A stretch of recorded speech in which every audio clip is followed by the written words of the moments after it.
par rapport à ce que Luc Mouton vient de vous présenter, moi je vais essayer de prendre du recul, plutôt que de regarder, d'essayer de comprendre les mécanismes à l'échelle moléculaire des maladies. Moi, je vais plutôt essayer de répondre, en tout cas vous dire les éléments de réponse qu'on peut donner aujourd'hui par rapport aux facteurs plus généraux. Il y a beaucoup de personnes qui se posent la question, que ce soit des patients, les familles, nous-mêmes, pour savoir qu'est-ce qui aurait pu déclencher une maladie. Est-ce que c'est une exposition? Est-ce que c'est un aliment? Est-ce que c'est un médicament qu'on a pu prendre? Est-ce que c'est une infection qu'on a pu avoir? Est-ce que c'est un excès de soleil? Est-ce que c'est quelque chose qu'on a pu attraper sur son lieu de travail? Donc il y a un nombre infini d'hypothèses qu'on peut émettre, et évidemment c'est assez dur de toutes les tester. Ce que je peux vous dire aujourd'hui, le concept, vous l'avez sûrement déjà entendu, et puis il reste assez vague, et ça c'est pas seulement vrai pour les vascularites, mais pour beaucoup d'autres maladies. On dit qu'il y a des facteurs qui sont génétiques et des facteurs qui sont non génétiques, et dans le non génétique on met tout ce qui est environnemental, comme certaines choses que je viens de vous citer. Je ne parlerai pas tellement de la génétique aujourd'hui. Il y a beaucoup d'études génétiques qui ont été faites sur les 15 dernières années dans les vascularites. Dans l'ensemble, ce qu'on sait, c'est des maladies qui ne sont pas purement héréditaires. Ça, c'est une information importante pour vous, parce que quelqu'un qui attrape cette maladie, qui est diagnostiqué avec une vascularite, se pose la question, quel est le risque pour mes frères, mes sœurs, pour mes enfants, voire même mes petits-enfants. Donc la génétique, elle joue un rôle, mais il n'est pas majeur. Donc ce n'est sûrement pas des maladies qui sont purement héréditaires.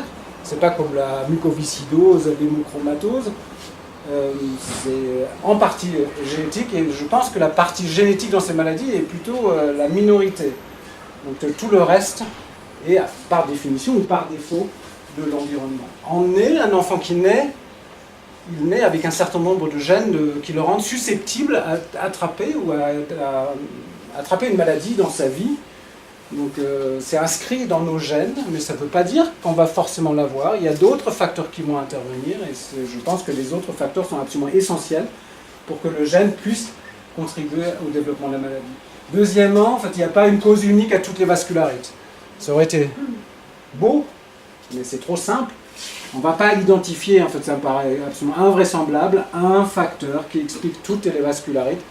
On peut voir celle de l'enfant, que ça peut aller de la maladie Kawasaki jusqu'à la maladie de Horton, qui survient plus tard dans la vie. Mais c'est même encore plus compliqué, parce que pour une seule vascularite, il y a sûrement différents mécanismes en jeu. Et c'est ce que j'ai essayé de représenter ici, en mettant ce schéma-là. C'est un labyrinthe.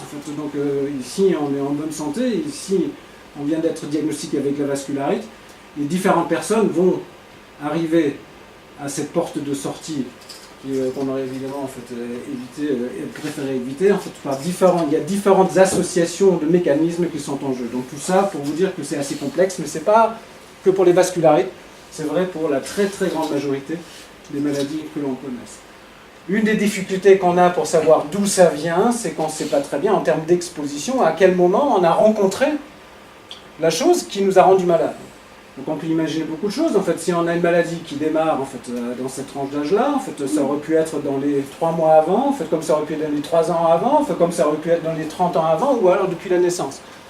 Donc on a du mal à savoir si une maladie qui apparaît à cet âge-là, est-ce qu'elle pourrait éventuellement être en cause avec un facteur qu'on a déjà rencontré avant. Juste pour vous dire que, je ne vais pas vous désespérer mais juste dire que c'est pas évident de savoir à quel moment c'est intervenu, et puis il faut garder l'esprit ouvert en disant c'est peut-être quelque chose qu'on n'a pas rencontré forcément dans les 3 semaines avant le début des signes, mais que c'était déjà bien avant.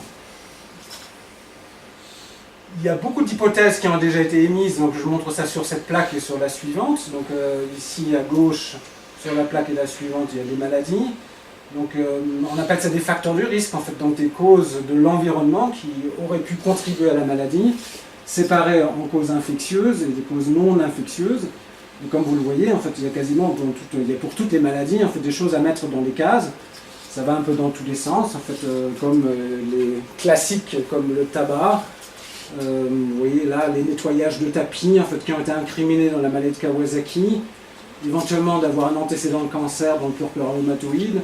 Ici la maladie B7 que vous voyez peut-être un peu moins dans votre association, avec des problèmes soit un portage dans la flore buccale d'un microbe, voire une mauvaise hygiène buccale. il y a deux choses qui sont mises en gras et soulignées. C'est, à mon avis, en fait, les seuls deux facteurs pour lesquels on peut aujourd'hui dire avec certitude qui sont en cause dans ces maladies-là. C'est les virus de l'hépatite B pour la péralactose et le virus de l'hépatite C pour les vascularites cryoglobulinées. Donc pour tous les autres facteurs, on n'a pas pu les prouver encore. Ou alors, en fait, il y a des études qui étaient positives. Après, il y a d'autres études qui disent, ben non, c'est finalement pas ça, nous on ne trouve pas la même chose. Donc c'est rare, en fait, ou c'est quasiment impossible, avec une seule étude, en fait, d'établir un lien entre une cause environnementale et la maladie. Et ça, c'est pour les vascularites associées aux ANCA qui sont ici, ainsi que le syndrome de Gout-Pasture. Donc vous l'avez sûrement déjà entendu qu'il y avait un doute que le staphylocoque doré, excusez-moi la faute d'orthographe, en fait, qui est porté dans le nez pour être un facteur à l'origine de cette maladie-là. En fait, c'est pas absolument certain. La seule chose qu'on peut dire avec certitude dans la granulomatose avec polyangite, ou avec une haute probabilité, c'est une exposition à la silice. En fait, moi, je reste toujours un peu troublé, parce que la silice, il y a différents niveaux d'exposition. Et puis, un certain nombre d'autres choses, en fait, dans certains que je vais énumérer après, y compris des médicaments, mais tout ça n'est pas en gras, donc à mon avis, pour l'instant, ce n'est pas à retenir avec certitude. Donc ça, c'est un peu l'introduction, en fait. Donc là, je voulais juste vous parler de 3 maladies un peu plus en détail, pour vous dire qu'on voit des choses, en fait, que j'ai vues dernièrement et qui m'ont paru intéressantes. Ça, c'est une étude déjà un peu plus ancienne, en fait, de collègues suédois. Je vais vous l'expliquer parce que vous pouvez probablement pas exactement lire. Là, ils ont essayé de savoir si les personnes qui sont diagnostiquées avec une granulomatose avec polyangite exerçaient certains métiers plus souvent que des gens qui n'ont pas cette maladie. Donc, est-ce qu'il y a un lien entre une exposition professionnelle ou un métier et la maladie? Et puis, finalement, donc, je vais faire disparaître ça. Vous n'arrivez pas à lire, en fait, moi non plus d'ailleurs. En fait, donc, ça, c'est tous les métiers qu'ils ont étudiés. En fait, ça, c'est sur 6000 personnes avec une granulomatose avec polyangite identifiées dans un grand registre suédois, et comparativement à 60 000 personnes qui n'ont pas la maladie. Donc là, il y a une ligne verticale en fait, qui montre, cette ligne-là, ça veut dire qu'il n'y a pas de différence en termes de profession chez les personnes qui ont la vascularité et ceux qui ne l'ont pas. Donc quand c'est à droite, en fait, c'est des professions qui sont un peu plus fréquentes chez les personnes qui ont la maladie, et quand c'est à gauche, c'est plus fréquent chez les personnes qui ne l'ont pas. Mais globalement, quand on regarde cette barre-là, en fait, elle marche toute sur cette ligne verticale, donc il n'y a absolument rien en fait, qui a pu sortir avec certitude. Donc juste pour vous énumérer ceux qui étaient peut-être le plus associés à la maladie, les mineurs, en fait, ceux qui travaillent avec l'acier, ceux qui travaillent avec le papier, ceux qui gardaient des animaux, c'est intéressant puisqu'on va y revenir juste après, et puis un certain autre nombre de métiers, mais en fait cette étude était globalement négative. Donc on n'a pas l'impression qu'on trouve dans la profession une profession à risque de la granulomatose avec polyangite. Donc il n'y a pas de métier qui est vraiment lié à cette maladie selon cette étude suédoise. Dans cette plaque et la suivante, ça c'est des choses qui sont un peu plus récentes, ça c'est notamment une étude en fait, qui a été publiée dans la littérature il y a 2 ans. C'est des collègues de Nouvelle-Zélande qui ont fait ce travail. Donc avec 49 personnes qui avaient une granulomatose avec polyangite, qui ont été interrogées, et puis 4 fois plus de personnes qu'on appelle des témoins, donc des personnes qui n'ont pas la même maladie. Et là, ils ont testé quelque chose qui a déjà été dit au préalable, c'est-à-dire qu'un éventuel lien entre le milieu agricole, c'est plutôt comme ça qu'il faut le dire, et la survenue d'une granulomatose avec polyangite. Et puis ils ont trouvé des choses, en fait, donc voilà ce qu'ils ont regardé, c'est l'exposition à la ferme, donc une visite ou une vie ou un travail à la ferme, est plus fréquent chez les personnes qui ont une granulomatose avec polyangite, donc il y a quasiment la moitié, en fait, donc c'est pas que la vie ou le travail, c'était également la seule visite, que c'est plus fréquent chez les patients qui avaient la maladie que chez les personnes qui ne l'ont pas. Donc on exprime ça sous un paramètre qu'on appelle le Odds ratio. Donc dites-vous juste que plus ce chiffre est élevé, plus il tend à être de l'ordre de 5 ou 10 encore plus il y a une association forte entre ça. Et quand ils ont regardé la simple visite d'une ferme dans les 12 mois avant le début de la granulomatose avec polyangite, c'est assez troublant, je ne peux pas vous dire ce que ça veut dire, mais en tout cas les données sont là. Ils ont là encore trouvé en fait, une association assez forte, donc plus de personnes qui ont la granulomatose avec polyangite qui ont visité la ferme par rapport à des témoins. Maintenant, lorsqu'ils regardaient en fait, le contact avec des animaux, donc avec essentiellement donc, des animaux d'élevage, ce qu'ils ont trouvé, donc vous allez me dire, c'est pas surprenant pour la Nouvelle-Zélande, en fait, notamment un lien avec un contact avec des moutons, donc ce sera beaucoup moins fréquent, et évidemment sûrement moins fréquent en France ou dans d'autres pays, et puis pas tellement pour les autres animaux. Si je vous en parle, c'est que la même année, il y a une deuxième étude en fait, qui a été faite en Allemagne, toujours sur toutes les vascularites associées aux ANCA, et puis après ils ont encore fait une analyse juste pour la maladie de Wegener, la granulomatose avec polyangite. Ils trouvent des choses un peu similaires. Donc l'exposition à la ferme est plus fréquente chez des gens qui ont une vasculite associée aux ANCA que chez des personnes qui n'ont pas cette maladie. Et puis lorsqu'ils regardaient les animaux, ils ont trouvé qu'il y avait un contact plus fréquent avec les animaux d'élevage, en fait un contact plus fréquent avec le bétail et avec les cochons, donc là c'est en Allemagne. Et lorsqu'ils regardaient les animaux domestiques, les chiens, les chats, autres animaux domestiques, ils n'ont pas trouvé de différence. Donc c'est une piste, c'est ce que j'ai marqué sur ma première plaque. Et puis il y avait encore une étude préalable, donc il y a aujourd'hui 3 études qui ont l'air de dire qu'il y a peut-être quelque chose à chercher entre ce qu'on peut rencontrer lors d'une visite, même une simple visite de la ferme, et ce qui pourrait éventuellement être en cause dans la survenue d'une granulomatose avec polyangite. Je ne sais pas si vous avez des patients avec des artérites assez géantes de Mail Horton, en fait, qui vous contactent. Il y en a peut-être dans la salle en fait, qui viennent pour cette maladie-là. Donc des fois ça donne ici ce qu'on appelle une nécrose du scalp, ça a l'air horrible en fait, mais ça guérit bien. En tout cas cette dame elle a très bien guéri avec le traitement. Donc ça c'est une des complications de la maladie, en fait, comme les manifestations évidemment beaucoup moins fréquentes que les maux de tête, la claudication de la mâchoire ou avoir le cuir chevelu un peu douloureux. Pour cette maladie-là, il y a une information qui me semble importante, même s'il reste encore à être confirmé. On avait l'impression que la maladie de Horton était de plus en plus fréquente.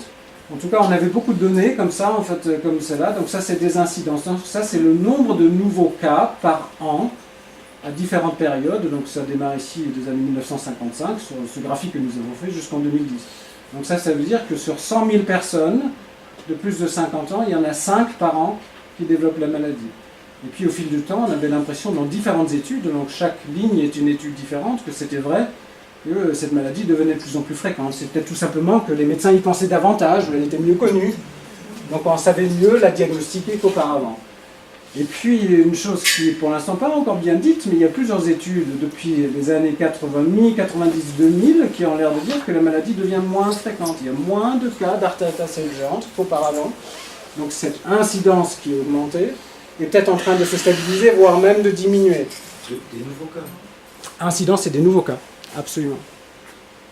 Donc si ça c'est vrai, donc à ma connaissance il y a au moins 4 études suédoises, italiennes, on a des données françaises, et puis la 4e elle venait d'où? Je crois que c'est des États-Unis, qui ont l'air de dire que ça ne grimpe plus et c'est peut-être en train de diminuer. Si ça c'est vrai, c'est important comme information. Ça veut dire premièrement que ça ne peut être que dû à un facteur de l'environnement, parce que si c'est génétique, il n'y a pas de raison en fait, que le gène en fait, soit moins présent qu'auparavant.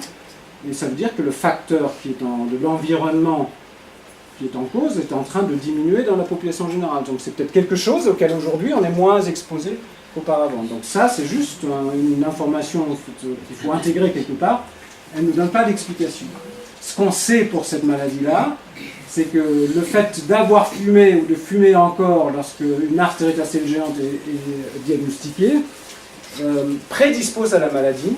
Donc ça ne suffit pas, évidemment. En fait, donc là, ça c'est toutes les études en fait, qui ont étudié cette question-là. Quand j'ai mis une étoile, c'est des études qui sont positives, qui ont effectivement dit que les personnes qui ont une artérite assez géante fument davantage, ou au moins ont fumé davantage. Dans certaines études, ça c'est une étude d'un collègue français, Damien, donc il a trouvé ça que chez les femmes, pas chez les hommes. Et des fois, ça augmente le risque de beaucoup. Donc le tabac joue possiblement un rôle dans cette maladie-là. Une donnée récente en fait, qui est un peu troublante, c'est que le poids joue également un rôle, mais contrairement à ce qu'on pourrait croire, parce qu'en général c'est le surpoids qui nous met à risque de maladie, là c'est le fait d'avoir un poids normal qui augmente la probabilité d'avoir la maladie. Autrement dit, le fait d'être en surpoids et encore plus le fait d'être obèse nous protège de la maladie. Je ne veux pas dire par là qu'en fait qu'il faut tendre vers l'obésité pour nous prévenir de l'artère celle géante, parce qu'évidemment il y a beaucoup d'autres méfaits du surpoids ou de l'obésité. En tout cas, ça, il y a notamment 2 études suédoises et puis une étude, me semble-t-il, américaine, en fait, qui ont trouvé ça. C'est-à-dire que les femmes, ou les personnes, mais c'était plus les femmes, c'est une maladie plus féminine, qui développent la maladie sont plus souvent minces, je dis pas maigres en fait, mais minces, mais qui n'ont pas de surpoids ou pas d'obésité par rapport à la population générale. Donc le risque ici, c'est pas tellement le surpoids, en fait, le risque c'est d'avoir un poids normal. Qu'est-ce que ça veut dire? Enfin, j'ai une idée, mais je crois que c'est un peu trop tôt pour la divulguer. Une autre chose qui est dite là, de manière récente dans l'artère de la selle géante, en fait, c'est est-ce que c'est une maladie infectieuse due au virus de la varicelle et du zona? C'est un virus banal en fait, la varicelle, en fait, je crois qu'on y est tous passés, hein, donc c'est difficile de passer à travers, sauf si on était vacciné. Et puis le zona, je crois qu'à partir de 50 ans, on a une chance sur 3 de faire un zona dans sa vie, c'est banal en fait, c'est banal, un zona est banal. Ma mère elle a fait un zona, en fait, il y a plein de gens en fait, qui ont fait un zona, en fait on ne le signale pas forcément même à son médecin, c'est une chose banale. Donc il y a, c'est des neurologues donc, qui pensent fortement que c'est ce virus-là qui est à l'origine de l'artérite à selle géante. C'est intéressant comme histoire, parce que surtout ça nous donnerait un moyen de la soigner différemment. Donc par un antiviral, en fait on a des antiviraux pour ça. Donc ils ont trouvé ce virus dans l'artère temporale. Pas chez tout le monde, mais dans 3 cas sur 4, ils ont trouvé des particules du virus. Et lorsqu'ils ont regardé par une autre méthode, en fait, ils ont également trouvé que 1 cas sur 2 avait des particules virales dans l'artère. Dans l'ensemble, en fait, les gens sont un peu dubitatifs. En fait. Donc, les neurologues pensent que c'est la cause de l'artérite à selle géante. Ils sont même prêts à traiter les personnes avec la maladie, et maintenant, en fait, par les antiviraux. C'est probablement un peu prématuré. Il y a d'autres études qui ne retrouvent pas la même chose. Ce qu'il faut comprendre, c'est que toutes ces techniques-là, elles sont assez sensibles, entre guillemets. En fait. Donc, à la moindre contamination, c'est des techniques très indirectes. En fait, on n'arrive pas à identifier comme ça un virus. En fait, on dit, ah oui, il est là. En fait, on cherche des protéines virales, voire en fait du génome de virus en fait, dans un tissu. Et il faut au moins une deuxième, voire plusieurs études pour chaque fois qui retrouvent chaque fois la même chose pour avoir un peu de certitude. Donc ça aurait été bien, mais je ne pense pas que c'est la cause unique de cette maladie-là. Juste un autre exemple, le purpura rhumatoïde. Alors, ça c'est une maladie, beaucoup de l'enfant, on en voit chez l'adulte. En fait. Donc ça c'est un enfant qui a un purpura, en fait, donc c'est un purpura des membres inférieurs. C'est comme ça que la maladie se présente. Donc, des boutons qui sont palpables, qui sont déclives, donc là où la pression est la plus forte, et en même temps, en fait, on a souvent une douleur des arthralgies, donc c'est une maladie assez aiguë, qui le plus souvent guérit. On a très très très grande majorité des cas qui guérit de manière même spontanée.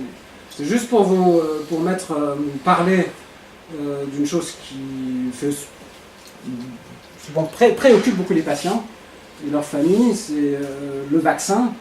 Donc souvent on incrimine les vaccins dans la survenue de maladies, pas que les vascularites, mais d'autres maladies, mais quand même beaucoup plus dans les maladies auto-immunes, en disant on injecte un truc, en fait, donc il y a une réaction immunologique, en fait, est-ce que ça ne nous rend pas malade? Donc sur le plan théorique, c'est sûrement quelque chose en fait, qu'il faut étudier. Ça, c'est un travail qui a été fait par une pédiatre qui travaille dans le Val-de-Marne, en fait, que nous avons fait ensemble. Donc elle a regardé sur 167 enfants qui ont été diagnostiqués avec cette maladie, en fait, les carnets de vaccination. Elle a regardé si avant la maladie, il y avait plus de vaccination que dans des périodes plus éloignées par rapport à la maladie. Donc ça, pour vous, c'est un peu difficile à lire, en fait, c'est parce que ça devient un peu épidémiologique, mais globalement, en fait, on n'a rien trouvé, en fait, on n'a pas trouvé d'augmentation réellement forte ou convaincante du risque de faire la maladie lorsqu'on a été vacciné. Autrement dit, il n'y avait pas beaucoup plus de vaccination juste avant le début de la maladie qu'auparavant. C'est clair que les enfants sont vaccinés, c'est la période de notre vie en fait, où on est censé être vacciné, plus tard ça devient beaucoup plus rare. Mais en tout cas, cette étude, comme beaucoup d'autres études sur les médicaments et les vaccins, sont finalement plutôt rassurantes. Et je ne dis pas qu'il n'y a pas d'effet indésirable des médicaments. En fait, tous les médicaments ont des effets indésirables, mais je ne suis pas absolument certain que les vascularites, qui sont comme des maladies assez complexes, puissent être expliquées par un médicament. Donc ça paraît pour l'instant en fait pas prouvé. Et ce qu'elle a également regardé, donc il n'y a pas d'association avec les vaccins dans son étude, et je crois que c'est la première étude qui a été faite un peu dans ce type-là. Je crois que c'est une information importante pour les parents, parce que je ne suis pas pro-vaccin à tout va. En fait, moi je suis pour les vaccins qui sont utiles, je suis contre les vaccins qui ne servent à rien. Il y en a. Je crois que c'est des fois un peu dangereux de ne pas vacciner certains enfants. En tout cas, les nôtres, on les a vaccinés, on a essayé de faire comme bon nous semblait, mais il faut rassurer aussi les gens en disant regardez, il n'y a pas de preuve que votre enfant va faire une maladie ou un purpura rhumatoïde suite à la vaccination. Donc c'est bien d'avoir ce type d'information. Lequel vous avez dit, je pense à un. Ah, lequel ne sert à rien? Oui. Il y a beaucoup de pays où on ne vaccine plus contre la tuberculose, le BCG. Le BCG n'a pas fait preuve d'efficacité. En fait, donc je ne suis pas un vaccinologue, ce n'est pas mon domaine d'expertise complète, mais en fait, je sais qu'il y a beaucoup de pays qui ont arrêté de vacciner. En fait, je sais pas, en Allemagne, en Espagne, je crois, au Portugal, aux États-Unis, je pense qu'ils n'ont jamais vacciné. Et la preuve que le vaccin contre la tuberculose prévient de la tuberculose, on voit plein de tuberculose chez les gens qui ont été vaccinés. Donc après, il y a des vaccins, en fait, il faut vous dire, j'ai travaillé pendant 9 mois en tant qu'épidémiologiste dans une société, dans une industrie pharmaceutique du vaccin. Ils avaient un vaccin contre le rotavirus, ça c'est chez l'enfant, des diarrhées de l'enfant. Quand j'ai vu ce que ça faisait, je trouvais que c'était pas vraiment très convaincant. Ça raccourcissait un peu la durée d'hospitalisation, mais les enfants étaient quand même hospitalisés, donc je n'étais pas absolument certain qu'il fallait vacciner en fait, des milliers ou des dizaines, des centaines de milliers d'enfants en fait, pour un effet qui me semble non. Il y a des vaccins en fait, qui sont sûrement très intéressants sur le plan théorique, mais qui après ne s'avèrent pas vraiment efficaces. Je ne sais pas s'il faut vacciner contre le zona. Donc il y a un vaccin contre le zona, vous avez sûrement entendu en fait. Donc c'est pas contre la varicelle en fait. On refait le même vaccin mais plus tard, il est doublement dosé pour prévenir du zona. Ça c'est des questions après vraiment un peu de santé publique. Donc voilà, non je suis pas. Non, ben la grippe, non, je pense que la grippe, il n'y a pas beaucoup de doute en fait, qu'il y a un intérêt à la faire. Non, il y a quand même beaucoup de vaccins, à mon avis, en fait, qui sont utiles. Et dans la même étude, elle avait regardé donc, comment se répartissaient les diagnostics de sa maladie, et ça c'est quelque chose que je vous avais déjà montré, je crois que l'année dernière ou il y a 2 ans. Donc c'est une maladie en fait, qui survient sûrement, essentiellement en fait, dans les périodes, en fait, il y a beaucoup d'études qui montrent que c'est sûrement l'hiver, et donc ça c'est le nombre de cas sur les 3 années où Mariam Piram avait fait cette étude. Donc il y a notamment en été, il y en a moins, donc c'est quand même une maladie pour laquelle, alors si le vaccin n'est peut-être pas la cause, en fait on a quand même l'impression que c'est une maladie probablement d'origine infectieuse, où il y a un microbe qui déclenche de manière aiguë une sorte d'orage inflammatoire, en fait, des vaisseaux, et qui guérit le plus souvent par la suite. Ma vision personnelle des choses, donc ça c'est juste pour conclure un peu là-dessus. Donc, et puis, à mon avis, il y a toutes, voire au moins beaucoup de vascularites qui sont secondaires à un phénomène sous-jacent. Je m'explique. Vous allez me dire, oui, c'est banal, ça c'est vrai pour toutes les maladies. C'est vrai pour l'hypertension, pour l'asthme, pour l'hypercholestérolémie. Ce que je veux dire par là, c'est qu'il y a beaucoup de vascularites qui sont une conjonction de 2 phénomènes. La maladie de Wegener, la granulomatose avec polyangite, il y a la granulomatose et puis il y a la vascularite un peu autour. Dans la granulomatose éosinophilique avec polyangite, le Church-Strauss, il y a l'asthme qui était déjà là. Et la vascularite, en quelque sorte, à mon avis, est un phénomène secondaire. La maladie de Kawasaki chez les enfants, c'est comme une maladie virale banale, mais qui peut se compliquer de vasculaire. Donc je pense qu'identifier, essayer d'identifier vraiment la force motrice, c'est un peu comme ça que je l'ai appelé là, ou le facteur clé de la maladie est peut-être une importante approche pour mieux comprendre l'origine de ces maladies. Donc dans le syndrome de Church-Strauss ou la granulomatose éosinophilique avec polyangite, je pense que l'asthme joue un rôle important, majeur. Je pense que le traitement de l'asthme en fait, est absolument capital. Je ne peux pas vous le prouver, mais moi je veille beaucoup en fait, à ce que l'asthme soit contrôlé au mieux, ce qui n'est pas toujours facile. Dans la granulomatose avec polyangite, je crois que la partie granulomatose au niveau ORL, en fait, je crois que la clé, à mon sens, en fait, est là. C'est une intuition, mais la vascularite, en fait, n'est qu'une sorte de diffusion ou un phénomène secondaire. Dans l'artérite à selle géante, la maladie de Horton, je crois que c'est le fait que l'artère a vieilli, c'est une maladie qu'on voit à partir de 50 ans, mais surtout à partir de 70 ans. Quand on biopsie des gens pour d'autres raisons, à mon avis, biopsier les artères temporales pour des interventions neurochirurgicales, les artères à 70 ans, elles ne peuvent pas être normales en fait. Et puis souvent, elles sont très très remaniées. Donc je pense que c'est une maladie qui se greffe sur une artère qui a déjà vieilli. En fait, elle a le droit, elle a vécu 70 ans, donc elle nous a rendu bon service. Et le fait que ça arrive chez des personnes, que ça arrive jamais à 20 ans, à 40 ans, et très peu avant 70 ans, ça me fait penser que l'artère, le fait qu'elle ait vieilli, en fait, joue sûrement un rôle dans cette maladie-là. Pour les vasculaires de l'enfant, le Kawasaki et le corpus rhéumatoïde, je suis assez convaincu que c'est des maladies infectieuses, en tout cas elles se présentent comme ça. C'est un âge où on est très vulnérable pour faire des infections, ça fait même partie de notre apprentissage immunitaire, en fait, on est censé rencontrer un tas de microbes pour qu'on puisse s'immuniser contre eux et ne plus jamais refaire ces maladies-là. Donc le fait que ces maladies se voient essentiellement chez l'enfant, et même leur présentation clinique me fait penser que c'est surtout dans le domaine des microbes qu'il faut aller chercher. Ce que je veux dire par là, plutôt que de faire une recherche, c'est pas un commentaire à vous que je fais, c'est un commentaire que je dirige un peu à la communauté de recherche et des médecins, donc il faut vraiment qu'on essaye de chercher du côté des hypothèses fortes, plutôt que de partir à tout va en disant, en fait, est-ce que ce serait pas un aliment, en fait, est-ce que ce serait pas l'alcool en fait, qu'on mélange à toutes les sauces, en fait, est-ce que c'est pas les médicaments, d'identifier pour chaque maladie, vraiment le mécanisme possiblement en cause qui pourrait nous mener vers l'identification de l'origine de ces maladies-là. Voilà, merci encore de votre invitation. Ça, c'est l'hôpital Saint-Louis. Un beau jour, donc pas comme aujourd'hui. Donc, si vous avez des questions, je suis à votre disposition.